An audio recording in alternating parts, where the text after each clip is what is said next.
Hey guys, Dr. Arland Hill here today with PaleoLifestyleDoctor.com, and I have a very interesting opportunity today to show you the differences between where agriculture has gone and where it came from.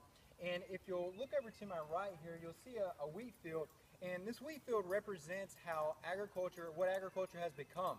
We look at more or less staple crops on large acreages of land. Now, that's much different than how we as a society used to farm.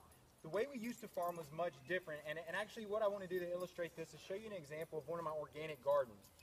If you look over here, you'll see in this organic garden, you'll see a lot of different varieties of foods in here, a lot of different varieties of plants.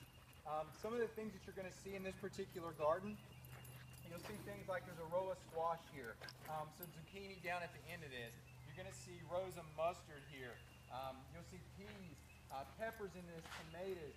So just a lot of variety in this one little plot of food, or in this one little garden, one little plot of food here, and not a lot of acreage in this.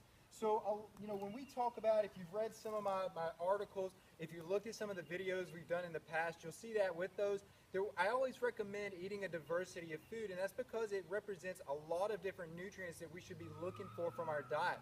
When we limit our diet to one staple food, we not only run the risk of developing immune responses to that particular food, but we also increase the risk of developing nutrient deficiencies because we're not getting a broad array of nutrients into our food. Not to mention that one of the things that we see at this point right now, the garden at this point has a lot of green in it, but as the plants mature, and actually the squash are an example of this already with their yellow in it, you'll see a lot of different colors begin to manifest into the food. Colors represent antioxidant levels. They're what are classified as polyphenols. Polyphenols are very preventative against many of the things that we consider chronic diseases today, autoimmune conditions, cancer, diabetes, cardiovascular disease, all the things that everybody's scared about and wants to try to avoid.